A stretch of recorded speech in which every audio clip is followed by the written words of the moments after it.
Phone is ringing.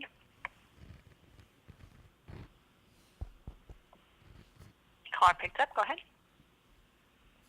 Hi. Hi, Vanishe.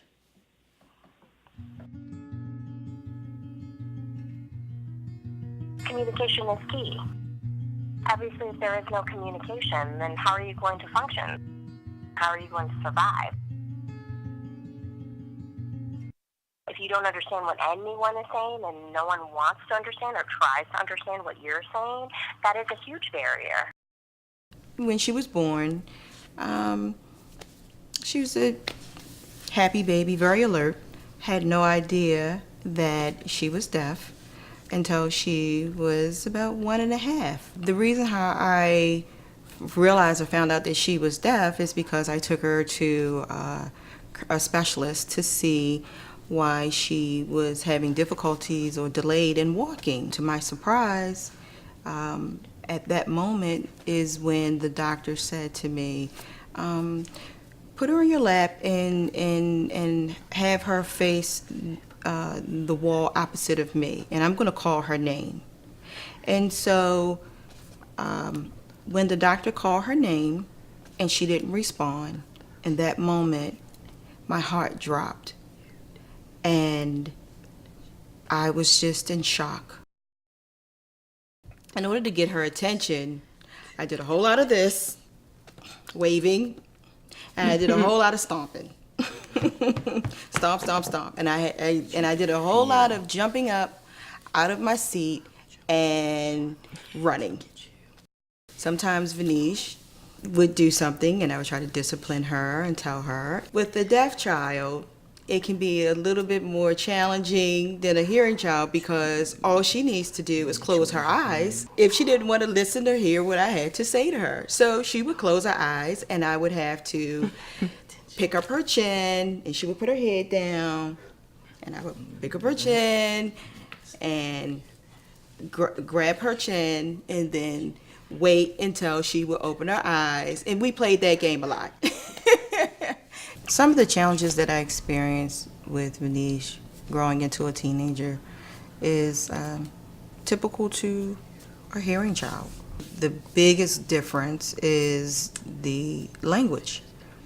She signs ASL, American Sign Language, which is structured totally different than the English language. And so I'm still learning how to sign ASL, but I mainly sign English.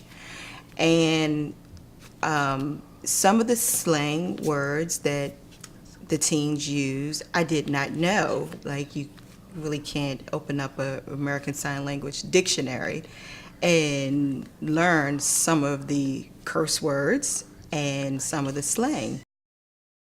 The culture is a very tight-knit, very close group of people. I very much came to love the culture because they're very accepting, because deafness knows no color, no race, no religion. Everyone embraced everyone because if you were deaf or you had a family member that was deaf, they wanted to embrace you because of that. Word? Very hard, yes, very hard. She can understand people talking. She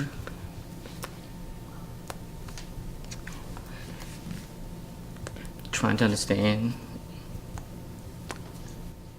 like in restaurants, people are talking to her and she's trying to explain, please write, I can't hear, I'm deaf. I feel like the communication barrier is so huge. And when I go out in the world, I feel like there are a lot of hearing people that just, they talk and I don't understand what they're saying. Some hearing people are nice, and I've noticed that if they come across to somebody who is deaf, they're thinking, well, how are you even surviving? I can't believe that you're even here in this circumstance, in this situation. And then I've met other hearing people, it doesn't matter what race they are, where they completely discriminate and they say, oh, well, she can't hear me at all in the first place. And they kind of use their hands to cover up their mouths when they talk. And then I've met other deaf people who are very independent, like myself, and don't really care what other people think. I mean, they're saying, you know, you're hearing, I'm deaf, it doesn't really matter. I can do the exact same things that you can. So, but I've met a lot of hearing people that say, like, how do you drive? How do you go see a movie? How do you sit and watch TV? You know what I mean? I mean, they just don't understand necessarily the deaf culture, and they don't understand how a deaf person could possibly survive. Just because someone like myself has some CP, I can still do the things that I need to do.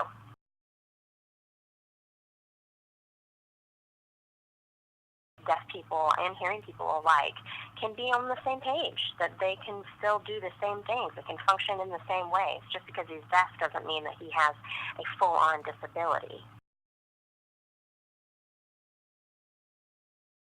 There's so many things that I love about her and I admire about her. When something doesn't work out for her the way that she had hoped, she doesn't give up. She just says, oh, well, okay, that just didn't work. Moving right along, I'm going to try it this way in order to accomplish my goals and the things that I want to do. I'd love to travel the world. I'd love to travel and have more experiences with hearing and deaf. Oh, yes, absolutely. I want to learn driving, 100%. Yeah, that's one of my goals. I know right now it's kind of tough, and I'm sure that I'm going to make mistakes. And I want to maintain different experiences. If I have children, I would like to be teaching them ASL.